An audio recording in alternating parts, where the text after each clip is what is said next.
കർത്താവിന്റെ വിലയേറിയ നാമത്തിന് മഹത്വമുണ്ടാകട്ടെ. ഇന്നു തൊട്ട് ആരംഭിക്കുന്ന പ്രവചനപരമായി ക്രിസ്ത്യസഭയുടെ ചരിത്രം വെളിപ്പാട് പുസ്തകത്തിലെ 2, 3, 17 അധ്യായത്തെ ആസ്പദമാക്കി നമ്മൾ പഠിക്കാനായിട്ട് പോവുകയാണ്. കടന്നു വന്ന എല്ലാവരെയും ഓർത്ത് ദൈവത്തെ സ്തുതിക്കുന്നു. പുറത്തുനിന്നും ചില പ്രിയപ്പെട്ട സഹോദരന്മാരും ഒക്കെ കടന്നു വന്നവരെ ഓർത്ത് വളരെ ഹാർദവമായി നിങ്ങളെ സ്വാഗതം ചെയ്യുകയും ഞങ്ങളുടെ സ്നേഹം നിങ്ങളെ അറിയിക്കുകയും ഈ പഠനം നിങ്ങൾക്ക് അനുഗ്രഹമായി തീരും എന്ന് ഞങ്ങൾക്ക് പൂർണ്ണ വിശ്വാസമുണ്ട്. നമ്മൾ എടുത്തിരിക്കുന്ന വിഷയം ക്രിസ്ത്യ സഭയുടെ ചരിത്രം പ്രവചനപരമായി ദൈവജനത്തിൽ കർത്താവ് കൊടുത്തിട്ടുണ്ട്. നമ്മൾ ശ്രദ്ധിച്ചു നോക്കിയാൽ അപ്പോസ്തല പ്രവൃത്തികൾ പഠിക്കുമ്പോൾ ഏതാണ്ട് 30 വർഷത്തിന്റെ ക്രിസ്ത്യസഭയുടെ ചരിത്രം അവിടെ രേഖപ്പെടുത്തിയിട്ടുണ്ട്. അതിൻ്റെ ശേഷമുള്ള ചരിത്രം 2, 3 അധ്യായത്തിൽ നമ്മൾ വളരെ വ്യക്തമായി വായിക്കുകയും ആ 3-ാം അധ്യായത്തിലെ 7-ാമത്തെ സഭയുടെ ദൂതെന്ന് പറയുന്ന ലവോദിക്യ സഭയ്ക്കാണ്. ആ സഭയോടുള്ള ബന്ധത്തിൽ കർത്താവ് പറയുന്നുണ്ട്, നീ ശീതമാനും ഉഷ്ണമാനും അല്ലായികയാൽ നിന്നെ എൻ്റെ വായിൽ നിന്ന് ഉമിണ്ട് കളയും. I will spit you out, spew thee out of my mouth. അത് ഏതാണ്ട് ഉൽപ്രാവണത്തിന്റെ ഒരു പ്രതീകമാണ്. കർത്താവ് തന്നെ ജനത്തെ ചേർത്തുകൊള്ളുമ്പോൾ നിന്നെ തുപ്പിക്കളയും അല്ലെങ്കിൽ തള്ളിക്കളയും എന്ന് പറയുന്നു. അങ്ങനെ ഈ ലോകത്തിൽ അവശേഷിക്കുന്ന ക്രിസ്തീയ സമൂഹം ഒന്നായി ചേർന്ന് ഒരു പ്രത്യേക ഒരു കൂട്ടരായി മാറുന്നതാണ് വെളിപ്പാട് പുസ്തകം 17-ാം അധ്യായത്തിലെ മർമ്മം മഹതിയാം ബാബിലോൺ. കർത്താവ് അനുവദിച്ചാൽ നമുക്ക് അവിടെ വരെയുള്ള പഠനം ഈ വിഷയത്തിൽ നടത്താം. ബൈബിളില് ഈ പ്രവചന ഭാഗത്തിൽ ഈ സഭാ ചരിത്രം രേഖപ്പെടുത്തിയിരിക്കുന്നത് വളരെ വളരെ ആഴമേറിയ ഒരു പഠനത്തിന് ഉതകുന്ന വേദഭാഗങ്ങളാണ്. വളരെ വ്യക്തമായി സഭയുടെ 7 ചരിത്ര ഘട്ടങ്ങളെ നമ്മുടെ കർത്താവ് തന്നെ നമുക്ക് പറഞ്ഞു തന്നിരിക്കുന്നത് കാണുവാനും വായിക്കുവാനുമായിട്ടും പഠിക്കാനായിട്ടും ഇടയാകുന്നു. ഞാൻ ഈ വിഷയത്തിലേക്ക് കടക്കുന്നതിന് മുമ്പ് ഒരു ഇൻട്രഡക്ഷൻ ആവശ്യമാണ്. ചില സംശയങ്ങൾ ഇതുള്ള ബന്ധത്തിൽ ഉരുത്തിരിഞ്ഞു വരും. ഇത് പ്രവചനപരമാണോ, ഇത് അവിടെയുള്ള സ്ഥലസഭയ്ക്ക് എഴുതിയതല്ലേ, ഇങ്ങനെയൊക്കെയുള്ള അനേക ചോദ്യങ്ങൾ നമ്മുടെ മനസ്സിൽ അങ്കുരിക്കും. എന്നാൽ പ്രാരംഭമായി ഞാൻ ഓർപ്പിക്കട്ടെ, ഈ പഠനം നമ്മൾ ആരംഭിക്കുമ്പോൾ നമ്മൾ ഓർക്കണം, പുതിയ നിയമത്തിലെ ഒരു സമ്പൂർണമായ പ്രവചന ഗ്രന്ഥമാണ് വെളിപ്പാട് പുസ്തകം. എന്നാൽ എനിക്ക് വളരെ രസകരമായ ഒരു കാര്യം തോന്നി. ദൈവവചനം ദൈവശ്വാസീയമാണ്. പഴയ നിയമ ഗ്രന്ഥങ്ങളിൽ പ്രവചനപരമായിട്ടുള്ള ഏറ്റവും പ്രാധാന്യത അർഹിക്കുന്ന ഗ്രന്ഥം ദാനിയേലിന്റെ പുസ്തകമാണ്. ദാനിയേലിന്റെ പുസ്തകത്തിൽ പണ്ഡിതാക്കൾ അല്ലെങ്കിൽ സ്ക്രൈബ്സുകളും വേദപുസ്തകം പഠിച്ചവരും ഒക്കെ പറയുന്നത്, പഴയ നിയമ ഏടുകൾ പഠിച്ചിട്ടുള്ളവർ പറയുന്നത്, ദാനിയേലിന്റെ പുസ്തകത്തിലെ ഏറ്റവും പ്രധാനപ്പെട്ട അധ്യായം 7-ാം അധ്യായമാണെന്നാണ്. 7-ാം അധ്യായത്തിൽ അന്തിക്രിസ്തുവിനെയും, അതായത് അവന്റെ രാജ്യത്തിന്റെ അവസാനം കുറിക്കുന്ന കർത്താവിന്റെ ന്യായവിധിയെക്കുറിച്ചും മഹത്വ പ്രത്യക്ഷതയൊക്കെ വെളിപ്പെടുത്തിയിരിക്കുന്ന ഒരു അധ്യായമാണ് 7-ാമത്തെ അധ്യായം, ദാനിയേൽ ചാപ്റ്റർ 7. ആ അധ്യായത്തിൽ പറഞ്ഞിരിക്കുന്നത് തന്നെ അതുപോലെ വെളിപ്പാട് പുസ്തകത്തിൽ പറഞ്ഞിരിക്കുന്നത് കാണാൻ സാധിക്കുന്നു. ഇത് തമ്മിൽ ഒരു കമ്പാരിസൺ ഉണ്ട്, ഒരു പഠനത്തിന് ഉതകുന്ന വിഷയമാണ്. ഈ ദിവസം ഇന്ന് രാവിലെ ഞാൻ ആ ഭാഗങ്ങൾ ക്ലാസ് എടുത്തുകൊണ്ട് എൻ്റെ മനസ്സിൽ അത് തങ്ങി നിൽപ്പുണ്ട്. എന്നാൽ ഞാൻ അവിടോട്ടൊന്നും കടന്നു പോകുന്നില്ല. എന്നാൽ ഒരു കാര്യം ഒന്ന് ഓർപ്പിക്കണമെന്ന് എനിക്കുണ്ട്. പഴയ നിയമത്തിൽ ദാനിയേലിന്റെ പുസ്തകം നമ്മൾ പഠിച്ചു നോക്കിയാൽ 27-ാമത്തെ ഗ്രന്ഥമാണ്. പഴയ നിയമത്തിൽ 27-ാമത്തെ ഗ്രന്ഥമാണ് ദാനിയേലിന്റെ പുസ്തകം. പുതിയ നിയമത്തിൽ കടന്നു വരുമ്പോഴും 27-ാമത്തെ ഗ്രന്ഥമാണ് വെളിപ്പാട് പുസ്തകം. അപ്പൊ പഴയ നിയമത്തിൽ 27-ാമത്തെ ഗ്രന്ഥം പ്രവചന ഗ്രന്ഥമായ ദാനിയേലിന്റെ പുസ്തകവും, പുതിയ നിയമത്തിൽ 27-ാമത്തെ ഗ്രന്ഥം പ്രവചന ഗ്രന്ഥമായ വെളിപ്പാട് പുസ്തകവുമാണ്. നമ്മൾ നോക്കിയാൽ ഇത് രണ്ടും പ്രവചന ഗ്രന്ഥങ്ങളാണ്. മൂന്നാമത് നമ്മൾ ഓർക്കണം, പഴയ നിയമത്തിൽ അത് രേഖപ്പെടുത്തിയത് ഏറ്റവും പ്രിയപുരുഷനായ ദാനിയേലാണ്. പുതിയ നിയമത്തിൽ ഈ ഭാഗം രേഖപ്പെടുത്തിയത് കർത്താവ് ഏറ്റവും കൂടുതൽ സ്നേഹിച്ച ശിഷ്യനായ യോഹന്നാനാണ്. രണ്ടുപേരും ഏതാണ്ട് 90 വയസ്സ് കഴിഞ്ഞു എന്നുള്ളത് ശ്രദ്ധേയമാണ്. രണ്ടുപേരും പ്രവാസത്തിൽ കഴിയുകയാണ്. ഒരുപാട് സിമിലാരിറ്റി നമുക്ക് കാണാൻ കഴിയും. സന്ദർഭോചിതമായി അങ്ങനെ എന്റെ മനസ്സിൽ വന്നത് ഞാൻ ഓർപ്പിക്കുകയാണ്. എന്നാൽ ഈ 2-3 അധ്യായത്തിന്റെ അടിത്തറ നൽകുന്നത് ഈ 1-ാം അധ്യായമാണ്. 1-ാം അധ്യായത്തിലെ ചില കാര്യങ്ങൾ വ്യക്തമായി ഗ്രഹിക്കാതെ 2-3 അധ്യായത്തിലെ ആ ദൂതുകൾ നമുക്ക് വേണ്ടവണ്ണം ഗ്രഹിക്കാൻ കഴിയില്ല. ഞാൻ ശ്രദ്ധിക്കുകയായിരുന്നു, ഒരുപക്ഷെങ്കിൽ ഈ പുസ്തകം അത്ര പരിചയമില്ലാത്ത പലരും എന്നെ കേൾക്കുന്നുണ്ടായേക്കാം. അതുകൊണ്ട് ലളിതമായി ആ 1-ാം അധ്യായത്തിൽ ഒരു അല്പസമയമെടുത്ത് ഞാൻ അതിൽ നിന്ന് ഈ 2-ാം അധ്യായത്തോടുള്ള ബന്ധത്തിൽ അതിൽ പറഞ്ഞിരിക്കുന്ന ചില കാര്യങ്ങൾ ഓർപ്പിച്ചിട്ട് 2-ാം അധ്യായത്തിലേക്ക് കടന്നു വരാം എന്ന് ആഗ്രഹിക്കുകയാണ്.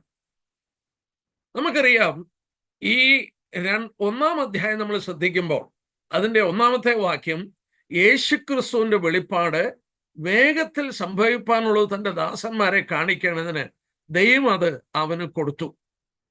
വീണ്ടും അതിന്റെ 3-ാം വാക്യം, ഈ പ്രവചനത്തിന്റെ വാക്കുകളെ വായിച്ച് കേൾപ്പിക്കുന്നവനും കേൾക്കുന്നവരും അതിൽ എഴുതിയിരിക്കുന്നത് പ്രവണിക്കുന്നവർ ഭാഗ്യവാന്മാർ, സമയം അടുത്തിരിക്കുന്നു. നമ്മൾ ഇവിടെ ശ്രദ്ധിക്കേണ്ട ഒരു പ്രധാന കാര്യം, ഈ ഗ്രന്ഥം ഒരു പ്രവചന ഗ്രന്ഥമാണ്. ഇവിടെ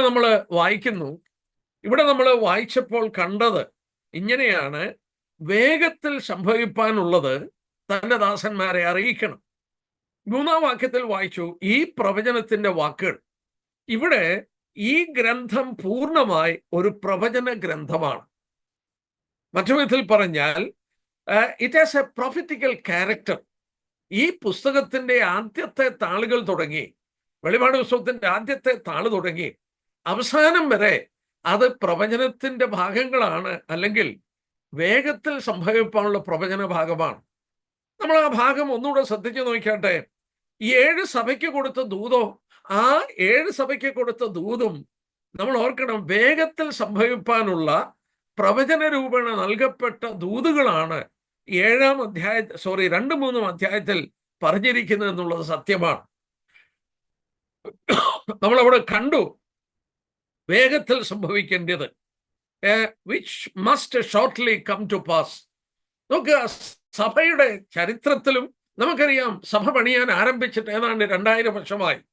വേഗത്തിൽ സംഭവിക്കുന്നതെന്ന് പറയുമ്പോൾ സഭയുടെ ആരംഭത്തൊട്ട് സംഭവിച്ചു തുടങ്ങിയത് വെളിപ്പെടുത്തുകയാണ്. നമുക്ക് അത് ഇവിടെ കാണാനായിട്ട് കഴിയുന്നുണ്ട്. നമുക്ക് ആ വേഗത്തിൽ സംഭവിക്കാനുള്ളത് നമുക്ക് ആ വിധത്തിൽ കാണാനായിട്ട് സാധിക്കുന്നു. മാത്രമല്ല, ഇവിടെ ഈ 2-3 അധ്യായത്തെക്കുറിച്ച് ശ്രദ്ധിക്കുമ്പോൾ നമ്മുടെ കർത്താവ്, ഞാൻ ഒന്ന് കാണിച്ചോട്ടെ, ഈ ഗ്രന്ഥം ഒന്ന് വേർതിരിച്ചെങ്കിലേ ഈ 2-3 അധ്യായം സഭാ ചരിത്രത്തിന്റെ മുഴുവൻ ഏടുകൾ വെളിപ്പെടുത്തുന്നു എന്നുള്ളത് മനസ്സിലാക്കാൻ സാധിക്കുകയുള്ളൂ. ഈ അധ്യായത്തിന്റെ കീ എന്ന് പറഞ്ഞാൽ 1-ാം അധ്യായത്തിന്റെ 19-ാം വാക്യമാണ്. പരിചയമുള്ള ഒരുപാട് പേർ എന്നെ കേൾക്കുന്നുണ്ട്, എന്നാൽ പരിചയമില്ലാത്തവർക്ക് വേണ്ടി ഞാൻ ആ ഭാഗം എടുക്കുകയാണ്. 1-ാം അധ്യായത്തിന്റെ 19-ാം വാക്യം നമുക്ക് വായിക്കുന്നതിന് മുമ്പ് ഞാൻ പറയട്ടെ, യോഹന്നാൻ പത്മോസിൽ നാട് കടത്തപ്പെട്ടു. പത്മോസ് എന്ന് പറയുന്നത് ഏതാണ്ട് 10 മൈൽ നീളവും 6 മൈൽ വീതിയുമുള്ള വോൾക്കാനിക് മൗണ്ടൻസ്, അതായത് വോൾക്കാനിക് മൗണ്ടൻസ്, അഗ്നിപർവ്വതങ്ങളെ കൊണ്ട് നിറഞ്ഞ് കരിമ്പാറകൾ നിറഞ്ഞ ഒരു ദ്വീപായിരുന്നു ഈ പത്മോസ് എന്ന് പറയുന്ന ദ്വീപ്. അതായത് ഏഖ്യൻ കടലിടുക്കിൽ ആ കരയിൽ നിന്ന് ഏതാണ്ട് 40 മൈൽ ദൂരെയുള്ള ഒരു ചെറിയ ദ്വീപാണ്. ഞാൻ ഓർപ്പിച്ച പോലെ 10 മൈൽ നീളവും 6 മൈൽ മാത്രം വീതിയുമുള്ള ഒരു ചെറിയ ദ്വീപാണ്. അഗ്നിപർവ്വതങ്ങളും അതുപോലെ കരിമ്പാറകളും നിറഞ്ഞു നിന്ന ഒരു ദ്വീപായിരുന്നു, ഈ ഐലൻഡ് ആയിരുന്നു ഈ പത്മോസ് എന്ന് പറയുന്ന ദ്വീപ്.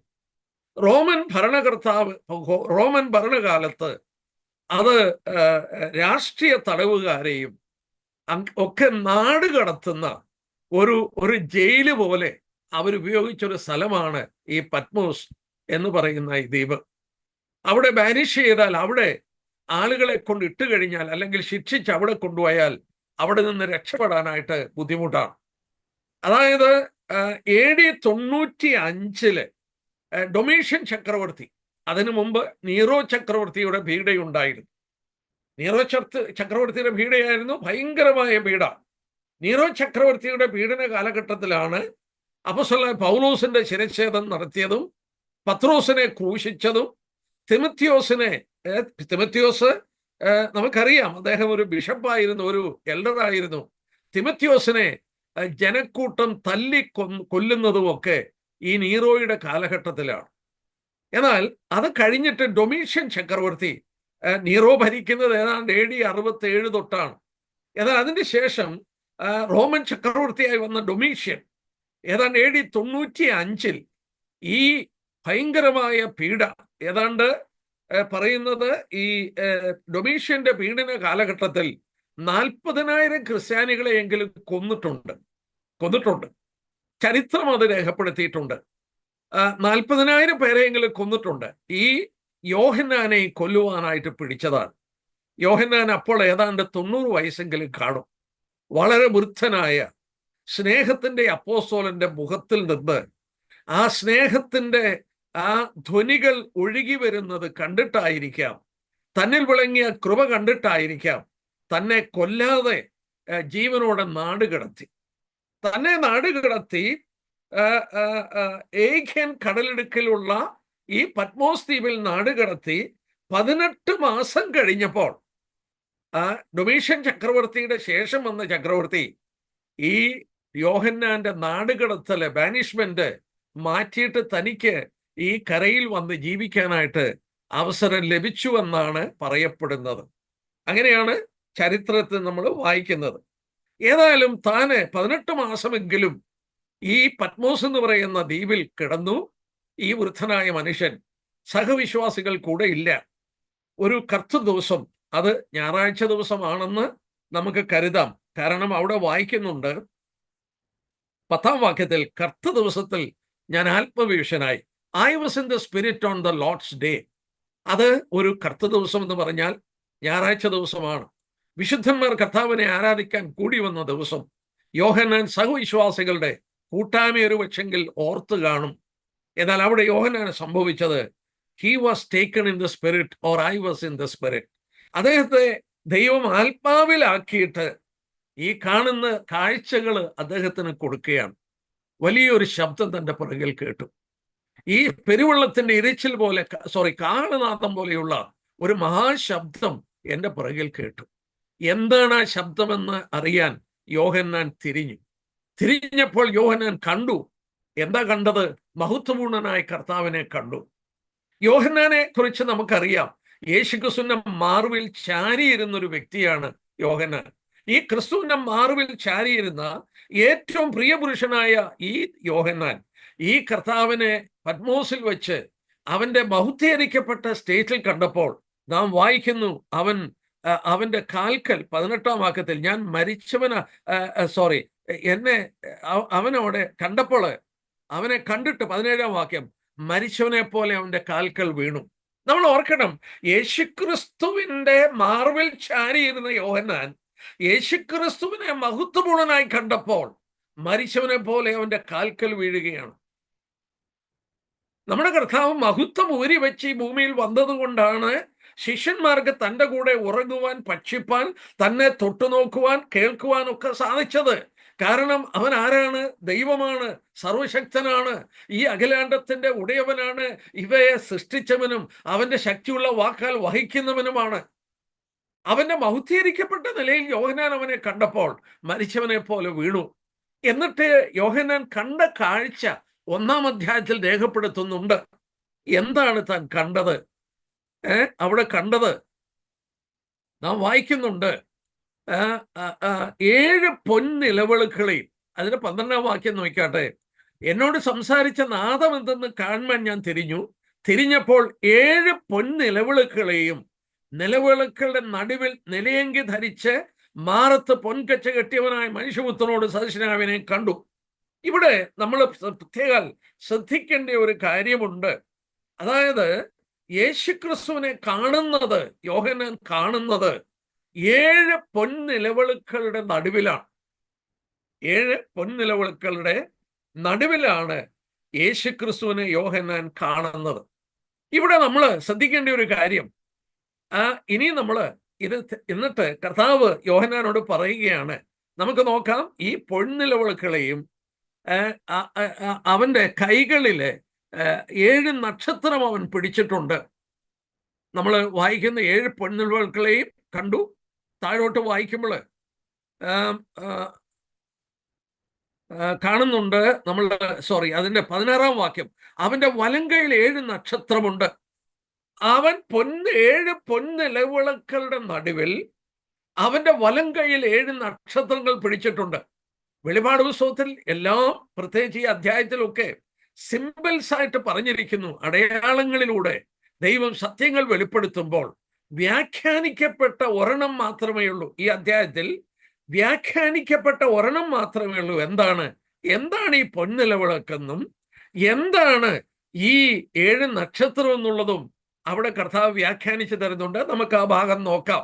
എന്നാൽ അതിനു മുമ്പ് ഞാൻ പറയട്ടെ, ഈ കർത്താവിനെ കണ്ടപ്പോൾ കർത്താവ് ഒരു കാര്യം പറഞ്ഞു. അതാണ് 19-ാമത്തെ വാക്യം. നീ കണ്ടതും ഇപ്പോഴുള്ളതും ഇനി സംഭവിക്കാനിരിക്കുന്നതും എഴുതാനായിട്ട് പറഞ്ഞു. 7 സഭയ്ക്ക് എഴുതണം.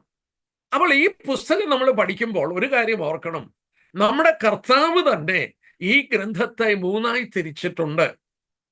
What you have scene, what is now and what will take place here after. നീ കണ്ടത്, ഇപ്പോഴുള്ളത്, ഇനിമേൽ സംഭവിക്കാനായിട്ടുള്ളത്. നമുക്ക് നീ കണ്ടതെന്ന് പറയുമ്പോൾ നമ്മൾ ഓർക്കണം, കാണാൻ പോകുന്നതല്ല കണ്ടത്. നമ്മൾ ഇവിടെ കാണുന്നുണ്ട്. എന്താണ് കാണുന്നത്? 12-ാം വാക്യം നോക്കാട്ടെ. എന്നോട് സംസാരിച്ച നാദമെന്നത് കാണുവാൻ ഞാൻ തിരിഞ്ഞു. 13-ാം വാക്യത്തിന്റെ അവസാനം, മനുഷ്യപുത്രനോട് സദൃശനെ അവനെ കണ്ടു. 17-ാം വാക്യം, അവനെ കണ്ടിട്ട്. ഇവിടെ നമ്മൾ ഒരു കാര്യം ഓർക്കുക, അവൻ തിരിഞ്ഞു കാണാനായിട്ട്, അവൻ കണ്ടു, അവനെ കണ്ടിട്ട്. 19-ാം വാക്യത്തിൽ നീ കണ്ടത് രേഖപ്പെടുത്താൻ പറഞ്ഞു. What you have seen, not what you are going to see. നീ കാണാൻ പോകുന്നത് എഴുതാനല്ല പറഞ്ഞത്, നീ കണ്ടത് എഴുതാൻ പറഞ്ഞു. 1-ാം അധ്യായത്തിൽ യോഹന്നാൻ കണ്ടത് രേഖപ്പെടുത്തി. യേശുക്രിസ്തുവിന്റെ മഹത്വപൂർണമായ അവന്റെ അംഗപ്രത്യംഗ വർണ്ണന 1-ാം അധ്യായത്തിൽ നമുക്ക് ലഭിക്കുന്നു. അവൻ സഭകളോടുള്ള ബന്ധത്തിൽ എങ്ങനെയാണെന്നുള്ളത് 1-ാം അധ്യായത്തിൽ ലഭിക്കുന്നു. നീ കണ്ടത് രേഖപ്പെടുത്താൻ പറഞ്ഞു. അപ്പോൾ നമ്മൾ ഒന്ന് വേർതിരിച്ചിട്ട് ഈ വിഷയത്തിലേക്ക് പോകാം.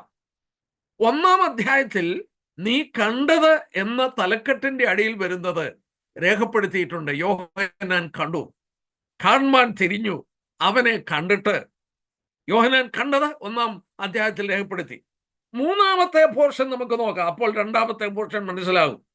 നീ കണ്ടത്, ഇപ്പോഴുള്ളത്, ഇനിമേൽ സംഭവിക്കാനുള്ളത്, ഇനി സംഭവിക്കാനുള്ളത്. 4-ാം അധ്യായം നോക്കട്ടെ. 4th ചാപ്റ്റർ, 4-ാം അധ്യായത്തിന്റെ 1-ാം വാക്യം നോക്കാം. അനന്തരം സ്വർഗത്തിൽ ഒരു വാതിൽ തുറന്നിരിക്കുന്ന ഞാൻ കണ്ടു. കാഹളനാദം പോലെ എന്നോട് സംസാരിച്ചു കേട്ട ആദ്യത്തെ ശബ്ദം എന്നോട്, ഇവിടെ കയറി വരിക, മേലാൽ സംഭവിപ്പുള്ളത് ഞാൻ നിനക്ക് കാണിച്ചു തരാമെന്ന് പറഞ്ഞു. 2-3 അധ്യായം കഴിഞ്ഞ് 4-ാം അധ്യായത്തിൽ യോഹന്നാനോട് പറയുകയാണ്, ഇവിടെ കയറി വരിക, മേലാൽ സംഭവിക്കാനുള്ളത് ഞാൻ കാണിച്ചു തരാം. Come up here, I will show you the things that has to happen hereafter. അപ്പോൾ ഈ 1-ാം അധ്യായത്തിന്റെ 19-ാം വാക്യത്തിൽ നീ കണ്ടത്, ഇപ്പോഴുള്ളത്, മേലാൽ സംഭവിക്കാനുള്ളത്. അപ്പോൾ നീ കണ്ടത് 1-ാം അധ്യായത്തില്, മേലാൽ സംഭവിക്കാനുള്ളത് 4-ാം അധ്യായം തുടങ്ങിയാണ്. മേലാൽ സംഭവിക്കാനുള്ളത്. അപ്പോൾ ഇതിന്റെ ഇടയ്ക്കുള്ളതോ 2-3 അധ്യായമോ ഇപ്പോഴുള്ളത്. ഇത് സഭാകാലയളവാണ്.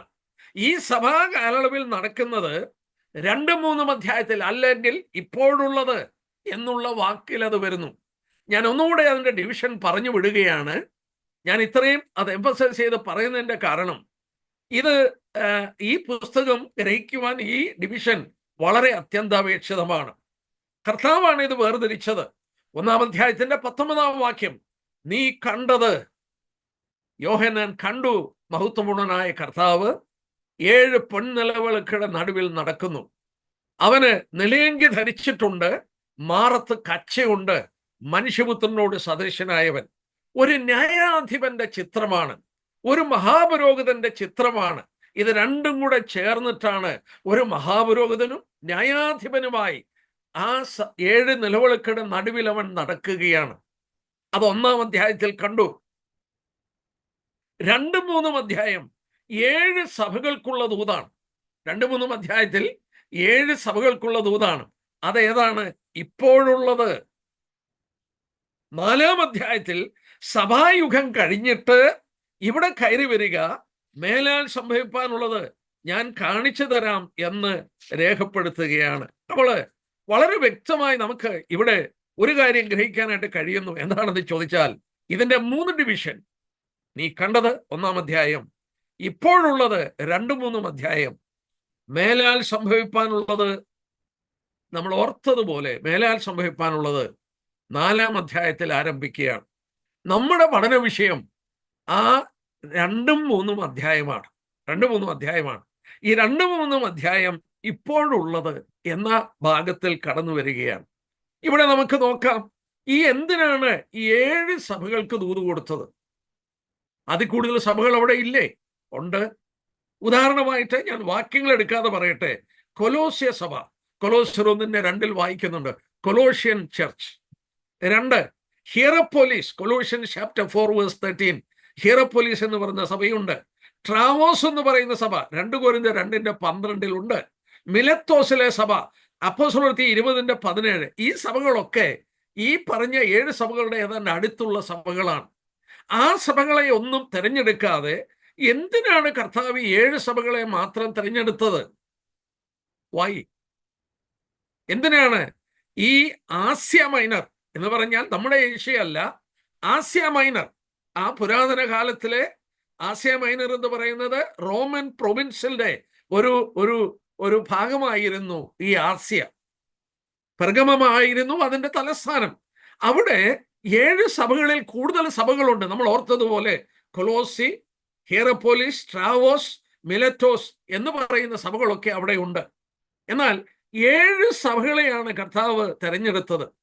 നമ്മളൊരു മാപ്പ് എടുത്ത് വെച്ച് നോക്കിയാൽ, ഈ പത്മോസിൽ നിന്ന് ഈ ലെറ്ററും കൊണ്ട് അവിടെ ചെന്ന് കഴിഞ്ഞാൽ ഏതാണ്ട് 75 മൈൽ റേഡിയസിൽ 75 മൈൽ റേഡിയസിൽ ഒരു സർക്കിള് പോലെയാണ് 7 സഭകള്. Ephesus, Smyrna, Pergamum, Thyatira, Sardis, Philadelphia, Laodicea. ഒരു സർക്കിള് പോലെയാണ്. 7 സഭകള് 75 മൈൽ റേഡിയസില് ഇങ്ങനെ ഒരു സർക്കിള് പോലെ കിടക്കുന്ന സഭകളാണ്. പക്ഷേ നമ്മുടെ വിഷയം അതല്ല. എന്തിനാണ് 7 സഭകളെ തിരഞ്ഞെടുത്തത്? അതിൽ കൂടുതൽ സഭകൾ അവിടെ ഇല്ലേ? ഉണ്ട്. 7 പൂർണ്ണസംഖ്യയാണ്. നമുക്കറിയാം, വെളിപാട് പുസ്തകത്തിൽ നമ്മൾ ശ്രദ്ധിച്ചു നോക്കിയാൽ 7ന്റെ ദീർഘമായ ഒരു പഠനം കാണുന്നുണ്ട്. ആരോ പറഞ്ഞു 44 പ്രാവശ്യമെങ്കിലും 7ന്റെ കളികള് ഇവിടെ കാണുന്നുണ്ട്. 7 സഭകള്, 7 പൊൻനിലവിളക്ക്, 7 നക്ഷത്രങ്ങള്, 7 മുദ്രകള്, 7 കാഹളനാദം, 7 കലശം, ഇങ്ങനെ 7ന്റെ ദീർഘമായ ഒരു പഠിപ്പീര് ഈ പുസ്തകത്തിലുണ്ട്. 7 നമുക്കറിയാം പൂർണ്ണസംഖ്യയാണ്. അപ്പോൾ ഇപ്പോഴുള്ളത് വെളിപ്പെടുത്താൻ, ഇപ്പോഴുള്ളതാണ് ഈ 2-3 അധ്യായം. ഇപ്പോഴുള്ളത് വെളിപ്പെടുത്താൻ 7 സഭകളെ കർത്താവ് എടുത്തിരിക്കുകയാണ്. അടുത്തതായിട്ട് നമ്മൾ ഓർക്കണം, അപ്പോൾ ഇപ്പോഴുള്ളതെന്ന് പറയുന്നത് സഭാകാലയളവ് മുഴുവനാണ്. അപ്പോൾ ഒരു കാര്യം ഓർക്കുക, ഈ 7 പൂർണ്ണതയുടെ സംഖ്യയുമാണ്. ഈ 2-3 അധ്യായത്തിൽ പറഞ്ഞിരിക്കുന്ന 7 സഭകളുടെ ദൂതിലൂടെ സഭാചരിത്രം പൂർണ്ണമായി, 7 പൂർണ്ണതയുടെ സംഖ്യയാണ്, ആ സഭാചരിത്രം പൂർണ്ണമായി വെളിപ്പെടുത്തിയിരിക്കുകയാണ് ഈ 2-3 അധ്യായത്തിലൂടെ. വണ്ടർഫുൾ. അത് വളരെ അത്ഭുതകരമാണെന്നുള്ളത് വീണ്ടും പറയട്ടെ. നമുക്ക് പഠിച്ചു നോക്കിയാൽ 7 സഭകള് Ephesus, Smyrna, Pergamum, Thyatira, Sardis, Philadelphia, ലവോഡീഷ്യ, ഇങ്ങനെയുള്ള 7 സഭകളാണ്. 7 ലിറ്ററൽ ചർച്ചസ് ആണ്. ഈ 7 സഭയ്ക്ക് കർത്താവ് ഈ ലേഖനം എഴുതുമ്പോൾ ഹിസ്റ്റോറിക്കൽ ആയിട്ട് അവർക്ക് ആവശ്യമുണ്ടായിരുന്നു. ഈ ലേഖനത്തിൽ എഴുതിയിരുന്നത് എന്താണോ അത് അവർക്ക് ആവശ്യമുണ്ടായിരുന്നു. എന്നാൽ നമ്മൾ ഓർക്കണം, ഇത് പ്രവചനാത്മാവിലൂടെ രേഖപ്പെടുത്തിയതാണ്. കാരണം വേഗത്തിൽ സംഭവിക്കാനുള്ളതാണ് ഈ പുസ്തകത്തിലെ പ്രവചനം. ഇതൊരു പ്രവചന ഗ്രന്ഥമാണ്. രണ്ടാമത് നോക്കുക, ഓരോ ദൂത് ആരംഭിക്കുന്നതും എങ്ങനെയാന്ന് നോക്കിയേ. ഉദാഹരണമായിട്ട് 2-ാം അധ്യായം നോക്കാം. എഫെസോസിലെ സഭയുടെ ദൂതൻ എഴുതുക, എന്നിട്ട് ആ ദൂത് കൊടുക്കുകയാണ്. 8-ാം വാക്യം സ്മുർന്നയിലെ സഭയുടെ ദൂതൻ എഴുതുക. 12 പെർഗമോസിലെ സഭയുടെ ദൂതൻ എഴുതുക. അങ്ങനെ 7 സഭകൾക്ക് ആ ദൂത് കൊടുക്കുകയാണ്. 7 സഭകൾക്ക് അതിൻ്റെ മധ്യത്തിൽ എന്തൊക്കെ നടക്കുന്നുവെന്നുള്ളതും എന്ത് തിരുത്തണമെന്നുള്ളതും ദൈവപുത്രൻ പറഞ്ഞു കൊടുക്കുകയാണ്. പക്ഷെങ്കിൽ ആ 7 സഭകൾക്ക് വേണ്ടി മാത്രമല്ല ഇത് എഴുതിയിരിക്കുന്നതെന്ന് നമുക്ക് വെളിപ്പെട്ട് കിട്ടുന്നുണ്ട്. എങ്ങനെ വെളിപ്പെട്ട് കിട്ടുന്നുണ്ട്? ഒന്ന് നോക്കിക്കാട്ടെ. അതിൻ്റെ ഉദാഹരണമായിട്ട് നമ്മൾ വെളിപ്പാട് ദിവസം 2-ാം അധ്യായത്തിന്റെ 1-ാം വാക്യം കണ്ടില്ലേ? എഫെസോസിലെ സഭയുടെ ദൂതൻ എഴുതുക. എന്നാൽ അതിന്റെ 7-ാം വാക്യം നോക്കിക്കാട്ടെ. 7-ാം വാക്യം, അതേ ലേഖനം 7-ാം വാക്യം, അത് ഞാനും വായിക്കുന്നു. ആത്മാവ് സഭകളോട് പറയുന്നത് എന്തെന്ന് ചെവിയുള്ളവൻ കേൾക്കട്ടെ. ആ വാക്കൊന്ന് അണ്ടർലൈൻ ചെയ്ത് നോക്കുക. ഒരു സഭയോടാണ് പറഞ്ഞതെങ്കിലും ആ ദൂത് ആരോടാണ്? ആത്മാവ് സഭകളോട്. ഓരോ സഭയുടെയും ഇത് വരുമ്പോൾ 11-ാം വാക്യം നോക്കിയാട്ടെ. ആത്മാവ് സഭകളോട്. പ്രിയപ്പെട്ടവരെ, നമ്മള് നോക്കിയാല് ഓരോ 17-ാം വാക്യം ആത്മാവ് സഭകളോട് പറയുന്നത്. അപ്പോൾ ഇങ്ങനെ 7 സഭയുടെ ദൂത് അവസാനിക്കുമ്പോഴും ആ സഭയ്ക്ക് വ്യക്തിപരമായിട്ട് രേഖപ്പെടുത്തിയതാണെങ്കിലും അവിടെ അവരോട് മാത്രം വ്യക്തിപരമായിട്ട് രേഖപ്പെടുത്തിയതല്ല, അത് സർവ്വലോക സഭയോട് പറഞ്ഞതാണ്. അതുകൊണ്ടാണ് ആത്മാവ് സഭകളോട് പറയുന്നത് എന്തെന്ന് ചെവിയുള്ളവൻ കേൾക്കട്ടെ. ഏത് കാലയളവിലുള്ള സഭയോടും അത് രേഖപ്പെടുത്തിയിട്ടുള്ളതാണ്. ഇനിയും അതിൻ്റെ നമ്മൾ നോക്കിയാല് 20-ാം വാക്യം നോക്കിയാട്ടെ. 1-ാം അധ്യായത്തിന്റെ 20-ാം വാക്യം, നീ കണ്ടതും ഇപ്പോഴുള്ളതും ഇനി സംഭവിക്കാനിരിക്കുന്നതും. 20-ാം വാക്യം, എന്റെ വലങ്കയിൽ കണ്ട 7 നക്ഷത്രത്തിന്റെ മർമ്മവും 7 പൊൻനിളക്കിന്റെ വിവരവും എഴുതുക. 7 സ്റ്റാർസ് ആൻഡ് 7 കാൻഡിൽ സ്റ്റിക്. അത് കർത്താവ് തന്നെ വെളിപ്പെടുത്തി തരുന്നുണ്ട്. ആ 20-ാം വാക്യത്തിന്റെ അവസാനം നോക്കിയാട്ടെ. 7 നക്ഷത്രം 7 സഭകളുടെ ദൂതന്മാരാകുന്നു. 7 നിലവിളക്ക് 7 സഭകളാകുന്നു. അപ്പോൾ 7 നിലവിളക്ക് 7 സഭയാണ്. 7 നക്ഷത്രം ആ സഭയുടെ ദൂതന്മാരാണ്. എന്താണ് ഈ ദൂതന്മാരെന്നൊക്കെ നോക്കാം. എന്നാൽ അവിടെ ഒരു വാക്ക് ശ്രദ്ധിച്ചോ? 20-ാം വാക്യത്തിൽ നമ്മൾ കണ്ടു ഇതിന്റെ മർമ്മം, മിസ്റ്ററി എന്ന വാക്ക് ഉപയോഗിച്ചിട്ടുണ്ട്. മർമ്മം എന്ന് പറഞ്ഞാൽ അതിന്റെ അർത്ഥം എന്താണ്? The word mystery indicates there is something hidden. ആ ദൂത് മാത്രമല്ല, അതിൽ ഉൾപ്പെട്ട ചില മാർമികമായ സത്യങ്ങളുണ്ട്. Something more than just a message. ഈ 7 ലിറ്ററൽ മെസ്സേജ് അസംബ്ലികൾക്ക് കൊടുത്തിട്ടുള്ളത് മാത്രമല്ല, അവിടെ കൊടുത്ത ദൂതിന്റെ ഉള്ളില് അവിടെ അതിൻ്റെ മർമ്മമുണ്ട്. എന്താണ് ഈ മർമ്മം? 7 സഭകളുടെ ദൂത് കൊടുക്കുമ്പോൾ നമ്മൾ കണ്ടു ഇപ്പോഴുള്ളത് മുഴുവൻ, ഈ കാലയളവ് മുഴുവൻ പ്രതികരിക്കുന്നു. ഓരോ സഭയ്ക്ക് ദൂത് കൊടുക്കുമ്പോഴും ആത്മാവ് സഭകളോട്, ബഹുവചനമാണ്, സർവ്വലോക സഭയോട് സംസാരിക്കുകയാണ്. മാത്രമല്ല ആ ദൂതിലൊക്കെ മറിഞ്ഞു കിടക്കുന്ന സത്യങ്ങളുണ്ട്. അവിടെയാണ് നമ്മൾ അടർത്തിയെടുക്കുവാനായിട്ട് അല്ലെങ്കിൽ നമ്മൾ ശ്രദ്ധിക്കാനായിട്ട് പോകുന്നതെന്നുള്ളത് പ്രത്യേക ഓർക്കുക. ഞാൻ ഈ ഭാഗം ശ്രദ്ധിച്ചപ്പോൾ ഓർത്തു 7 ദൂത്. അതായത് സഭയുടെ ആരംഭം തൊട്ട്, പെന്തിക്കോസ്ത് നാള് തൊട്ട് റാപ്ചർ വരെയുള്ള ഭാഗങ്ങൾ ഈ 7 ദൂതിലൂടെ നമുക്ക് കാണാൻ സാധിക്കുന്നു. ഞാൻ മറ്റൊരു ഭാഗം പറഞ്ഞോട്ടെ. ലെവിറ്റിക്കസ് ചാപ്റ്റർ 23, വെളിപാട് പുസ്തകം 23-ാം അധ്യായം, 7 യഹോവയുടെ ഉത്സവങ്ങൾ. 7 ഉത്സവങ്ങൾ പഠിച്ചാൽ ആദ്യത്തെ ഉത്സവം പെസഹ പെരുന്നാളാണ്. അവസാനത്തെ ഉത്സവം കൂടാര പെരുന്നാളാണ്. ഈ പെസഹ ഉത്സവം തുടങ്ങി കൂടാര പെരുന്നാൾ വരെ നോക്കിയാൽ പെസഹ ഉത്സവം കർത്താവിന്റെ ക്രൂശ് മരണമാണ്. ആ ക്രൂശ് മരണം തൊട്ട് 1000 ആണ്ട് വാഴ്ച വരെയുള്ള ചരിത്രമാണ് ഈ ഉത്സവങ്ങളിലൂടെ ദൈവം നമുക്ക് അത് വെളിപ്പെടുത്തി തന്നിരിക്കുന്നത്. വീണ്ടും നമ്മൾ നോക്കുക, വെളിപ്പാട് പുസ്തകം 13-ാം അധ്യായം. വെളിപ്പാട് പുസ്തകം ക്ഷമിക്കണേ, മത്തായിയുടെ സുവിശേഷം 13-ാം അധ്യായം. മത്തായിയുടെ സുവിശേഷം 13-ാം അധ്യായത്തിൽ 7 സ്വർഗരാജ്യത്തിന്റെ ഉപമകൾ.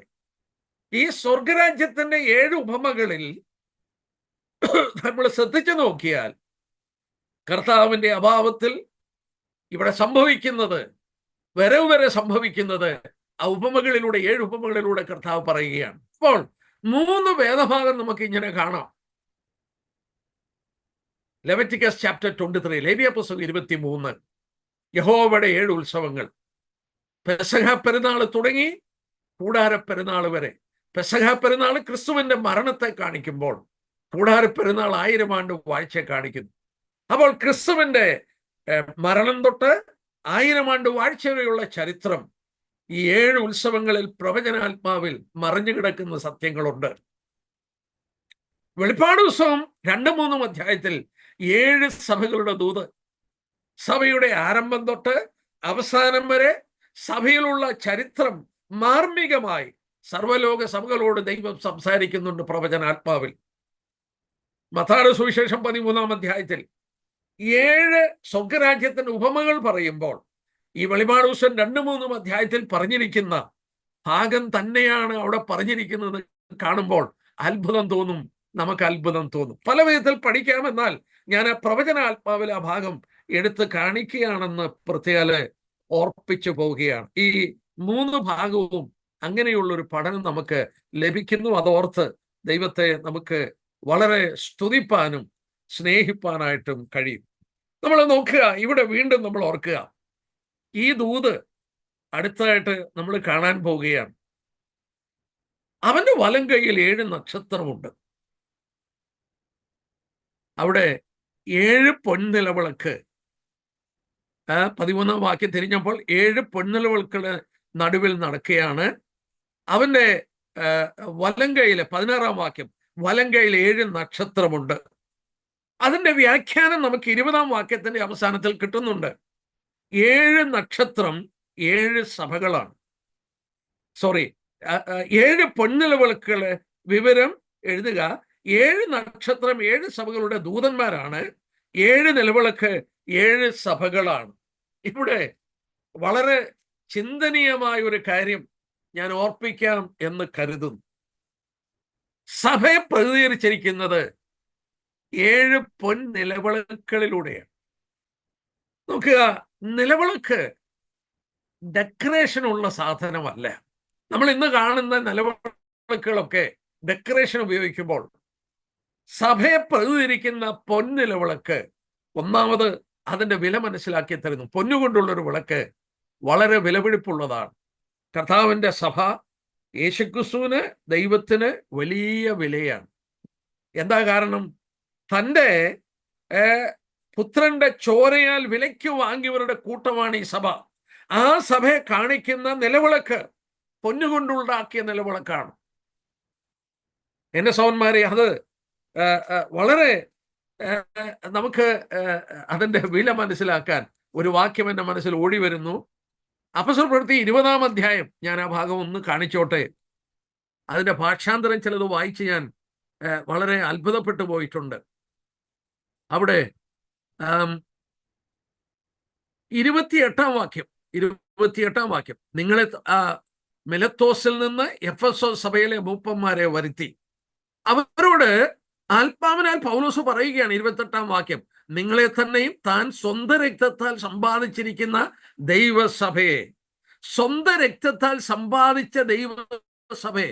ഒരു ഭാഷാന്തരം ഇങ്ങനെയാണ്: the blood of his own sun, the blood of his own one rather than his own blood, the blood of his own one. അവന്റെ സ്വന്തമായവന്റെ ചോരയാൽ സമ്പാദിച്ചതാണ് ഈ സലസഭ അല്ലെങ്കിൽ സഭകൾ. അപ്പോൾ അതിന്റെ വിലയൊന്ന് ഓർത്തു നോക്കിയേ. നമ്മൾ വചനത്തിൽ വായിക്കുന്നില്ലേ, പത്രോസ് രേഖപ്പെടുത്തിയിട്ടില്ലേ, നമ്മെ വിലയ്ക്ക് വാങ്ങിയത് പൊന്ന് വെള്ളി മുതലായ വസ്തുക്കളെ കൊണ്ടല്ല, ക്രിസ്തു എന്ന നിർദോഷ നിഷ്കളങ്കമായ കുഞ്ഞാടിന്റെ വിലയേറിയ രക്തം കൊണ്ടാണ്. എന്നാൽ നമ്മളിവിടെ വീണ്ടും ഒരു കാര്യം വളരെ പ്രാധാന്യതയോടെ പറയുവാൻ ഞാൻ ആഗ്രഹിക്കുന്നു. ഈ ലേഖന പഠനത്തിലേക്ക് കടക്കുന്നതിന് മുമ്പ് വളരെ പ്രാധാന്യതയോടെ പറയാൻ ആഗ്രഹിക്കുന്നു. സഭയെ കാണിക്കുന്നത് 7 പൊൻനിലവിളക്കുകളിലൂടെയാണ്. ഇതിലൂടെ നമുക്കൊരു വലിയ സത്യം മനസ്സിലാക്കാൻ സാധിക്കുന്നു. നമ്മുടെ കർത്താവ് വെളിപ്പെടുത്തി തന്നതാണ്. എന്നെ കേൾക്കുന്ന പ്രിയപ്പെട്ടവരോട് പറയട്ടെ, what is the purpose of this lamp stand? ഈ നിലവിളക്കിന്റെ ഉദ്ദേശം എന്താണ്? അത് പ്രകാശം പരത്താനാണ്. Why the Lord has kept the churches in this world? It is to spread His light. ഇവിടെ സ്കൂളുകൾ പണിയുവാൻ, ഇവിടെ കോളേജുകൾ പണിയുവാൻ, ഇവിടെ വലിയ സൗധങ്ങൾ പണിതുകൂട്ടുവാൻ, ഇവിടെ സമ്പാദിപ്പാനൊന്നുമല്ല സ്ഥലസഭകളെ ദൈവം ഈ ഭൂമിയിൽ ആക്കിയിരിക്കുന്നത്. ദൈവം ഭൂമിയിൽ എന്തിനാണ് സ്ഥലസഭകളെ ആക്കിയത്? ഓരോ സ്ഥലത്തുമുള്ള സഭകൾ എന്താണ് അവരുടെ ഉദ്ദേശം? അത് നിലവിളക്കുകളാണ്. ആ നിലവിളക്കുകൾ പ്രകാശം പരത്താനുള്ളതാണ്.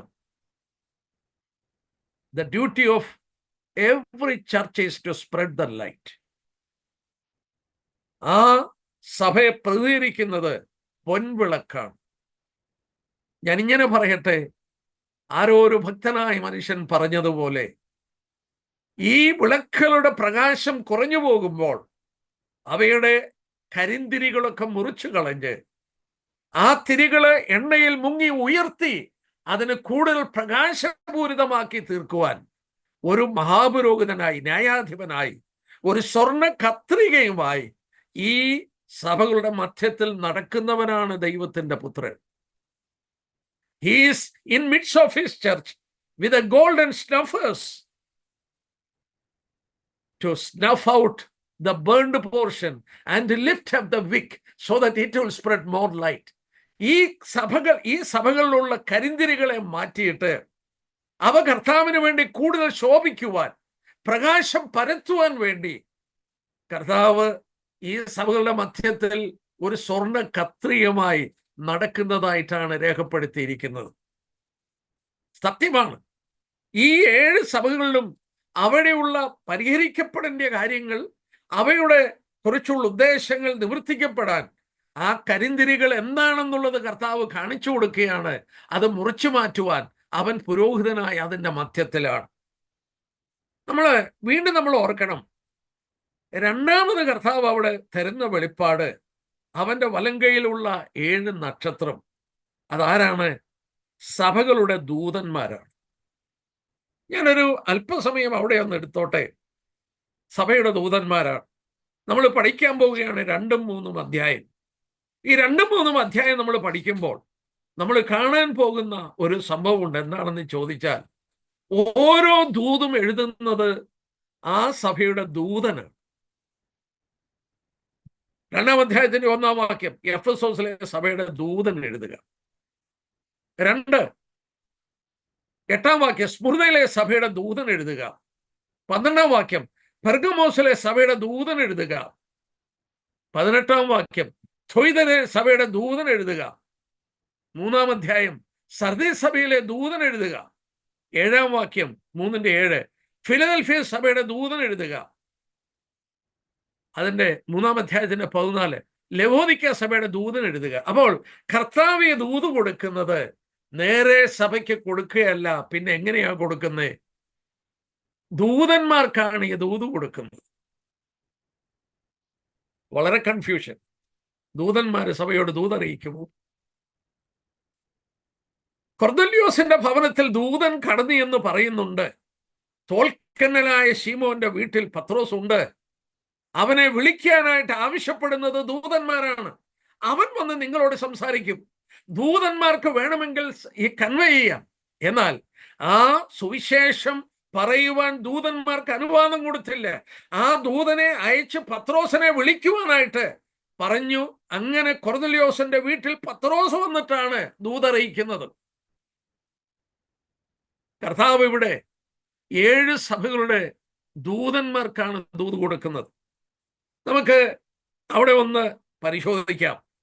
ഈ 7 സഭകളുടെ ദൂതന്മാർ നമ്മൾ പ്രത്യേക ഓർക്കേണ്ട ഒരു കാര്യം, നോക്കുക, ഗ്രീക്ക് ഭാഷയിലെ ഏഞ്ചലോസ് എന്ന വാക്കാണ്. അത് ആക്ഷരികമായ ദൂതന്മാരെ കാണിക്കുമ്പോൾ തന്നെ it does mean messenger also.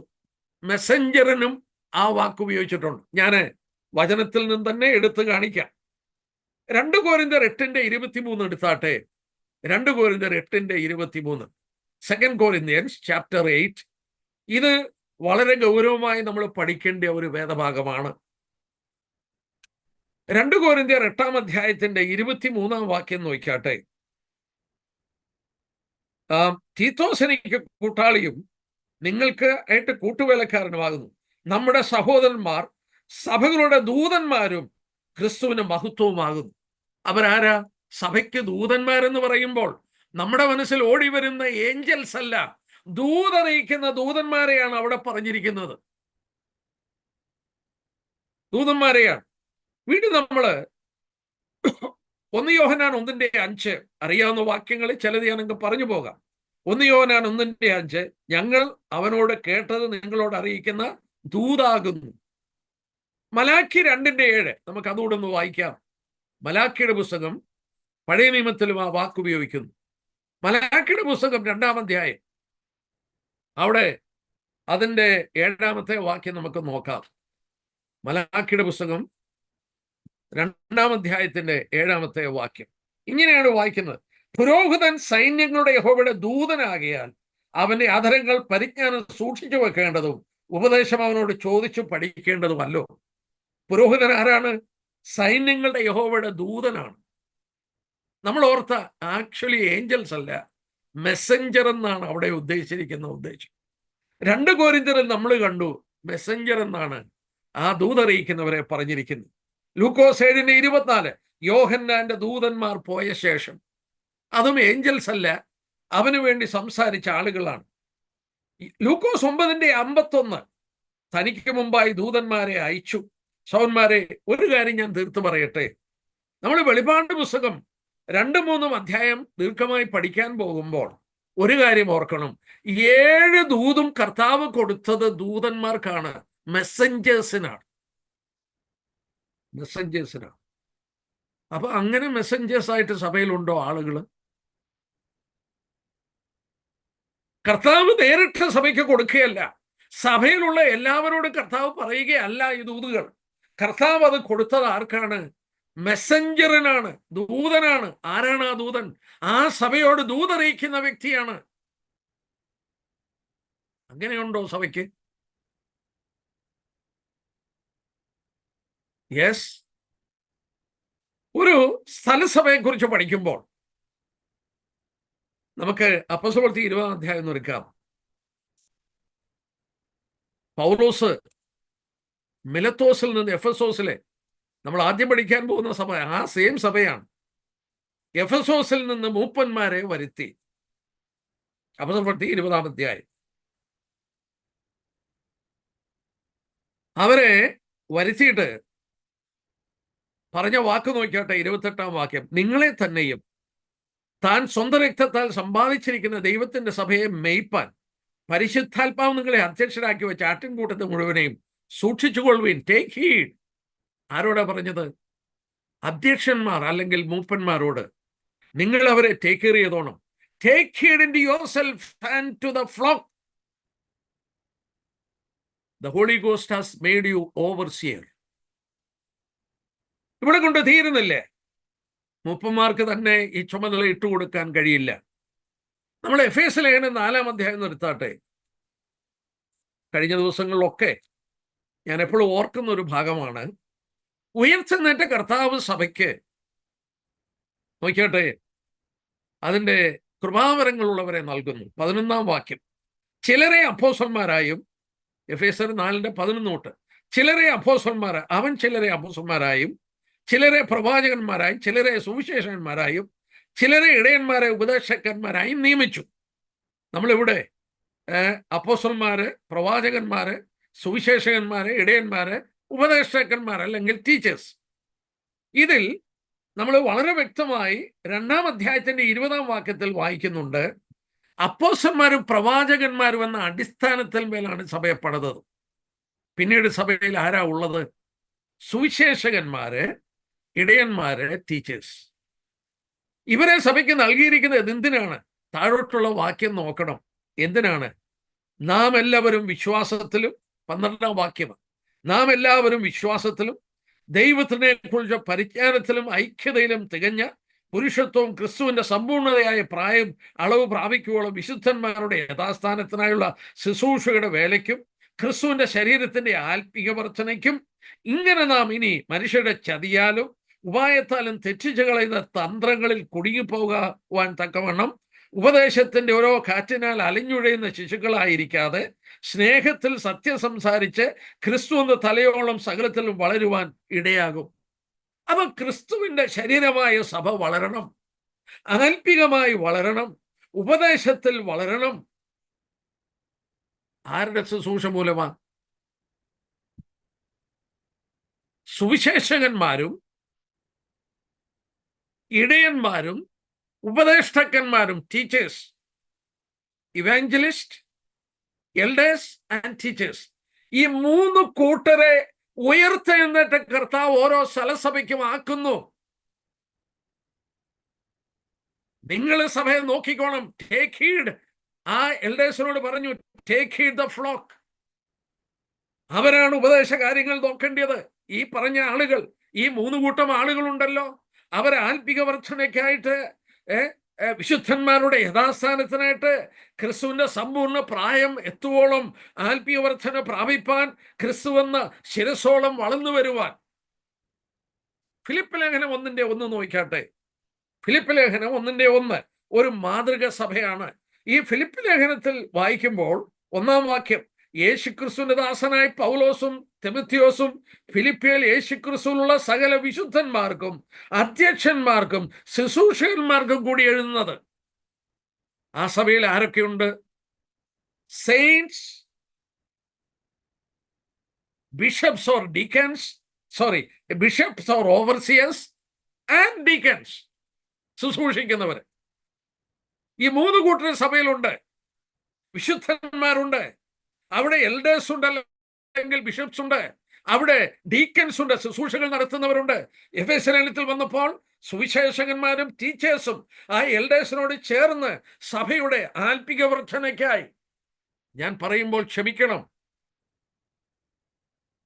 ദൈവസഭയുടെ ആത്മിക വർധനയ്ക്ക് യേശുക്രിസ്തു നൽകപ്പെട്ടതാണ് ഇവർ. മാത്രമല്ല, ഈ 2-3 അധ്യായം വെളിപാട് പുസ്തകത്തിൽ പഠിക്കുമ്പോൾ ഈ സഭയ്ക്ക് കൊടുക്കേണ്ട ദൂതുകൾ 7 ഈ ദൂതന്മാർക്കാണ് കൊടുക്കുന്നത്. അവർ മെസ്സഞ്ചേഴ്സ് ആണ്. ഞാൻ ഓർത്തുപോയി, ഇന്നും അതോ ഇന്നലെയോ ഞാൻ ഈ ഭാഗം ശ്രദ്ധിച്ചപ്പോൾ ഓർത്തുപോയി. പഴയ നിയമ ഏടുകൾ, ഈ മെസ്സഞ്ചേഴ്സ് നമ്മൾ നോക്കിയാൽ ആരാണിവര്? ഇവരെ 1-ാം അധ്യായത്തിൽ പറഞ്ഞു നക്ഷത്രങ്ങളായിട്ടാണ് പറഞ്ഞത്. നമ്മൾ അതിൻ്റെ അവിടെ കാണുന്നുണ്ടല്ലോ, കാണുവാൻ തിരിഞ്ഞപ്പോൾ 7 പൊൻനിലവിളക്കുകളെ കണ്ടു. മാത്രമല്ല 16-ാം വാക്യത്തിൽ അവന്റെ വലം കൈയിൽ 7 നക്ഷത്രമുണ്ട്. 7 നക്ഷത്രങ്ങള് സഭയുടെ ദൂതന്മാരാണ് എന്ന് അതിന്റെ 20-ാം വാക്യത്തിൽ വായിക്കുന്നുണ്ട്.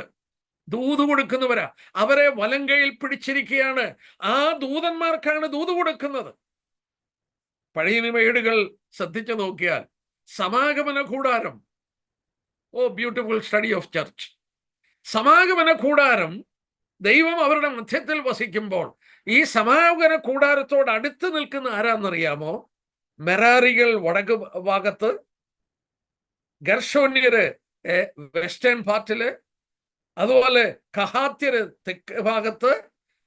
ഇങ്ങനെ കൂടാരത്തിനോട് ചുറ്റും കിടക്കുന്നത് മെരാരികളും ഗർഷോന്യരും കഹാത്യരും, മുന്നില് മോശയും അഹ്റോനും.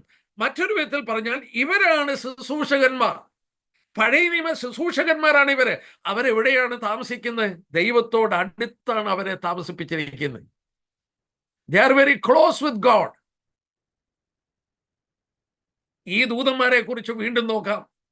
ഈ ദൂതറിയിക്കുന്നവരുണ്ടല്ലോ, ഇവര് നക്ഷത്രങ്ങളാണെന്ന് പറയാൻ കാരണം എന്നാ? നക്ഷത്രത്തിന് അതിൻ്റെതായ ശോഭയില്ല. സൂര്യന്റെ പ്രകാശം നക്ഷത്രത്തിൽ തട്ടിയിട്ട് ആ രാത്രി വേളയിൽ അതിന്റെ പ്രകാശം കൊടുക്കുകയാണ്. ഇതാണ് ജോലി നമ്മുടെ. 2 കൊരിന്ത്യർ എടുക്കാം, മൂന്നാം അധ്യായത്തിന്റെ 18-ാം വാക്യം. 2 കൊരിന്ത്യർ 3:18. 2 കൊരിന്ത്യർ 3-ാം അധ്യായത്തിന്റെ 18-ാമത്തെ വാക്യം.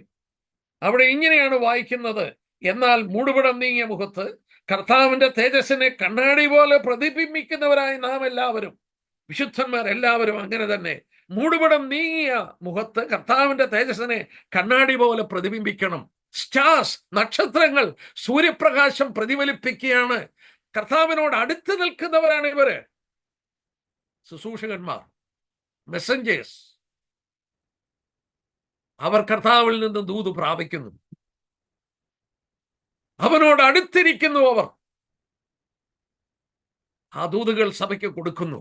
നമ്മൾ ഓർക്കണം, ആ സലസഭയുടെ നമ്മൾ വായിച്ചതുപോലെ ആത്മിക വർധനയ്ക്കും യഥാസ്ഥാനത്തിനും ക്രിസ്തുവിന്റെ ശരീരത്തിന്റെ ആത്മീയ വളർച്ചയ്ക്കും ഐക്യതയ്ക്കും ഒക്കെ പ്രവർത്തിക്കുന്നത് ഇവരാണ്. പക്ഷേ ആ ശുശ്രൂഷകന്മാർ ഈ കർത്താവിനോട് അടുത്ത് നിന്നെങ്കിൽ മാത്രമേ, പഴയ നിയമത്തിൽ ഈ ശുശ്രൂഷകന്മാർ കൂടാരത്തിന്റെ, ദൈവകൂടാരത്തിന്റെ ചുറ്റും പാളയമിറങ്ങിയാൽ അവരാണ്. മറ്റുള്ളവർ പുറത്താണ്, കുറച്ചുകൂടെ ദൂരെയാണ് പാളയം അടിക്കുന്നത്. അതേ സത്യമാണ് ഇവിടെ നമ്മളെ പഠിപ്പിക്കുന്നത്. നമ്മൾ ഓർക്കണം, നമ്മൾ ജീവിക്കുന്നത് ഒരു ഇരുട്ടുള്ള സമയത്താണ്. നമ്മുടെ യോഹന്നാന്റെ സുവിശേഷം 13-ാം അധ്യായത്തിൽ വായിക്കുന്നില്ലേ, യൂദാസ് കർത്താവിനെ ഒറ്റിക്കൊടുത്തു. അത് രാത്രി സമയമായിരുന്നു. It was night. ആ പ്രകാശപൂരിതമായ ദൈവപുത്രനെ ഒറ്റിക്കൊടുത്ത ശേഷം ഭൂമി അന്ധകാരത്തിലേക്ക് പ്രവേശിച്ചു. ഈ അന്ധകാരപൂർണമായ ഭൂമിയിൽ നമ്മൾ ഓർക്കണം, രാത്രി കഴിവാറായി, പകൽ അടുത്തിരിക്കുന്നു. അത് കർത്താവിന്റെ വരമാണ്. എന്നാൽ ഈ ഭൂമണ്ഡലം ഇരുട്ടേറി വരികയാണ്. നാം ഇരുട്ടിന്റെ പ്രവൃത്തികളെ വെച്ച് കളയണം. രാത്രി കഴിവാറായി. യോഹന്നാൻ 13-ന്റെ 30-ാം വാക്യത്തിൽ അവിടെ വായിക്കുന്നുണ്ട്, യൂദാസ് ഒറ്റിക്കൊടുത്തു. അത് രാത്രിയായി.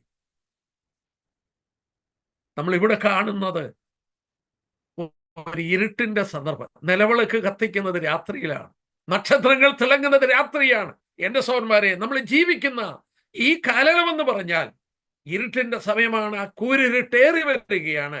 ഈ കൂരിരുട്ടേറി വരുമ്പോൾ നോക്കുക, അതിന്റെ മധ്യത്തിൽ പ്രകാശം പരത്തുവാൻ നമ്മളല്ലാതെ ഈ ദൈവത്തോട്, ഈ കർത്താവിനോട് നമ്മൾ എത്രയും അടുത്ത് നിൽക്കുന്നോ, ആ തേജസ് നമ്മുടെ മുഖത്തിൽ അടിച്ചിട്ട് നമ്മൾ പ്രകാശപൂരിതരായി മാറുമ്പോൾ അവനിൽ നിന്ന് മെസ്സേജുകൾ നമ്മൾ പ്രാപിച്ചിട്ട് സഭയ്ക്ക് കൊടുക്കുവാൻ നമ്മൾ കടംപെട്ടവരാണ്. ഇവിടെ ഓരോ ദൂതന്മാർക്കാണ് കർത്താവ് ദൂത് കൊടുത്തത്. ആ ദൂതന്മാരാണ് ഈ ദൂതുകൾ സഭയ്ക്ക് ഹാൻഡ് ഓവർ ചെയ്തതെന്നുള്ളത് ശ്രദ്ധേയമാണ്. ഞാൻ നിർത്തേണ്ട സമയമായി. ഞാൻ 2 മിനിറ്റ് കൊണ്ട് നിർത്താം. ഇവിടെ നമ്മൾ ഓർക്കുക, ഓരോ സഭയ്ക്കും ആ ദൂത് കൊടുക്കുന്നത് ദൂതന്മാരാണ്. കർത്താവ് ആ ദൂതന്മാർക്ക് ദൂത് കൊടുക്കുന്നു, അവർ സഭയ്ക്ക് ഹാൻഡ് ഓവർ ചെയ്യുന്നു. അവരുടെ ശുശ്രൂഷകൾ മൂലം ആ സഭയുടെ കുറവുകളെ പരിഹരിച്ച് മുന്നോട്ട് വരുവാൻ കർത്താവ് ആഗ്രഹിക്കുന്നു. നമുക്ക് ദൈവം അനുവദിച്ചാൽ ഞാൻ അടുത്ത ആഴ്ച ഈ എഫെസോസ് സഭയുടെ ദൂത് കൂടെ ചിന്തിക്കണമെന്ന് വിചാരിച്ചു. എന്നാൽ അതിന് സാധിക്കുകയില്ല എന്നെൻ്റെ മനസ്സിൽ തന്നെ തോന്നി. ഞാൻ ഇവിടെ നിർത്തുമ്പോൾ നമുക്കൊരു ഇൻട്രഡക്ഷൻ കിട്ടിയിട്ടുണ്ട്. ദൈവം അനുവദിച്ചാൽ 2-ാം അധ്യായത്തിന്റെ ആദ്യത്തെ സഭയുടെ ദൂത് അടുത്ത ആഴ്ച നമുക്ക് പഠിക്കാനായിട്ട് ശ്രമിക്കാം. നമ്മൾ ഓർത്തുകൊണ്ടിരുന്നത് ഈ 2-3 അധ്യായത്തിൽ പറഞ്ഞിരിക്കുന്നത് ഇപ്പോഴുള്ളതാണ്, സഭാ കാലയളവിന്റെ കാര്യമാണ്. അത് ഒരു സലസഭയ്ക്കുള്ള ദൂതാണെങ്കിലും അത് സർവ്വലോക സഭയോട് സംസാരിച്ചതാണ്. ആത്മാവ് സഭകളോട് പറയുന്നത് എന്തെന്ന് ചെവിയുള്ളവൻ കേൾക്കട്ടെ. നമ്മൾ വീണ്ടും ശ്രദ്ധിച്ചു, അത് മാർമികമായ സത്യങ്ങൾ അതിനകത്തുണ്ട്. ആ മാർമിക സത്യത്തിലൂടെ ദൈവം ഉദ്ദേശിക്കുന്നു വേഗത്തിൽ സംഭവിക്കാറുണ്ട്. സഭാ കാലയളവിൽ വേഗത്തിൽ സംഭവിക്കുന്ന ഓരോന്ന് 7 ഘട്ടങ്ങൾ 7 സഭയുടെ ദൂതിലൂടെ വെളിപ്പെടുത്തുന്നു. നമുക്ക് അത് പഠിക്കാം. എന്നാൽ നമ്മുടെ ചുമതല വളരെ വ്യക്തമായി വെളിപ്പെടുത്തുന്നു.